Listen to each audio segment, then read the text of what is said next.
rules to live by are available to everyone. Here are the 6 rules to start with that'll transform your life. First rule I want to go through is discretion will protect you. You have to embrace discretion.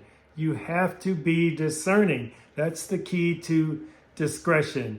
Use your experience, but more importantly, use people around you to speak into you and share what is going on in your life. Think about discretion as your partner, your confidant, something that you can utilize.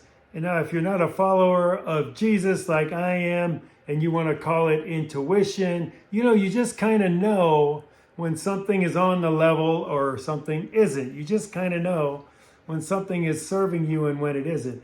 Pay attention to those things. If you have trusted people around you, share with them what's going on in these circumstances and use discretion. That doesn't mean any fear is involved, any of that. It's just discretion. Use discretion. Remember, if you look at my previous videos, we talk a lot about fools, and foolish people are out there. So you don't want to fall victim to a fool. The second point is trust the Lord. Lean not on your own understanding. Again, if you're a follower of Jesus, you know exactly what that means. It's all about dying to self and not relying on my intellect, what I think I know. It's trusting in the Lord. And how do you know you can trust in the Lord? Well, it's a faith thing.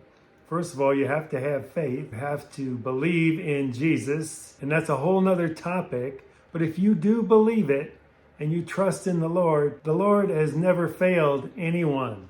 Never, ever, ever. And I know that's a big statement, but it is so true. And again, that requires more conversation. But if you're curious about this, and maybe you're not a full-on Jesus person, reach out to me. I'd love to have a conversation with you.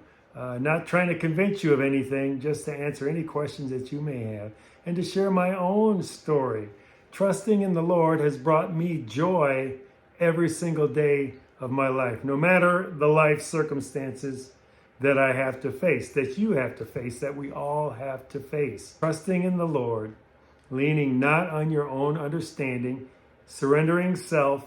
It's not about me, and our culture is teaching you and I to make it about you. You can do it. You be you. All those things are lies. They're lies coming from the enemy. Point number 3, don't be wise in your own eyes. Same kind of wisdom. If you think you're wise in your own eyes, if you think, well, I think I got this, be careful. Be careful.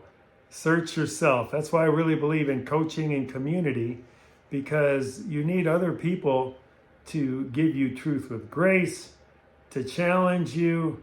I welcome being challenged, not in a way that is meant to tear me down, but in a way that's meant to build me up, to sharpen me, to make me more able to navigate in this world in a loving way, because that's what Jesus taught.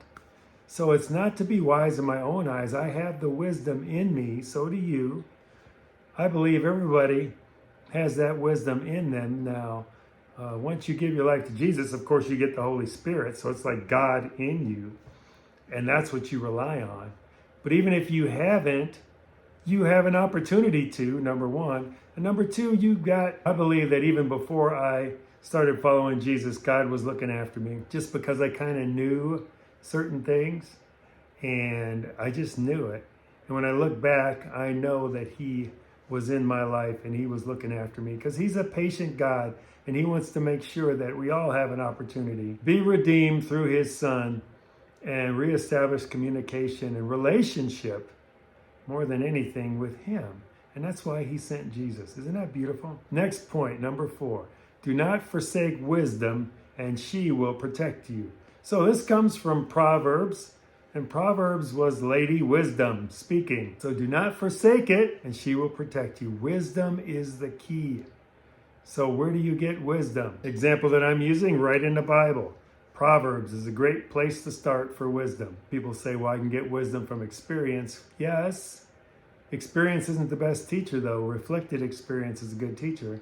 And you have to be really very careful with that, because people are changing all the time. You're changing, I'm changing. And especially if you're a follower of Jesus, you're made new every day. So what you did yesterday or 2 weeks ago or 2 years ago or 20 years ago really has no bearing on today. But the world would have you believe something different. The world would have you believe that, oh, once this person, he's got some patterns or she's got these patterns and they're never going to change. That is the biggest lie out there. If you're a follower of Jesus, you're made new every single day. You're constantly, by being in the Word, you're constantly being sharpened and perfected to look more like Jesus. So just remember that. Don't believe the lie of the world. Number 5, everything you do flows through your heart. So guard it. So your heart, if you don't guard it and you let garbage in to your heart, guess what? Everything you do is going to flow out of whatever garbage you let in. That includes what you listen to, what you watch and see, what you believe, the thoughts that you believe, the people you follow. And your best indication, but this requires some honesty, is to pay attention to what you say. What thoughts are you having? All of that is coming out of your hearts. What actions are you taking? What gets you frustrated, angry, pissed off? Where are you still holding on to bitterness? All those things are indications of your heart needs a little bit of cleaning out. And the good news is that's what Jesus came to do. And you can literally do that. You can clean out your heart, your subconscious mind, those programs that are playing. We've got a number of ways to do that within our community. I would encourage you to join our community. It's amazing. We are for you, don't judge you, in harmony with you. We have so many ways to keep that positive presence in your life, that encouraging presence in your life, and that truthful presence in your life. That's really what it comes down to, is truth unbridled. And the 6th point, watch out for people who stir up conflict. If there are people in your life that stir up conflict, or, whenever you're around them, somehow conflict seems to pop up, be careful, watch out, because that is not going to serve you. And if you want to live a life that is beautiful and abundant and joyful, this rule will help to transform your life. Watch the people that you allow in your life. Some people, they're your family members, or maybe you have to work with them. They have to be in your life, but don't make them of your life. Don't invite them more into your life than they need to be, because you will not be able to live life abundantly like you were designed to live it. Subscribe with the notification bell if you found this video helpful, and hit that like button to see more like it. Comment down below. This can be with questions or answers to a question you ask, and we'll see you next time on this amazing journey from isolation to community, where the next step beyond is freedom.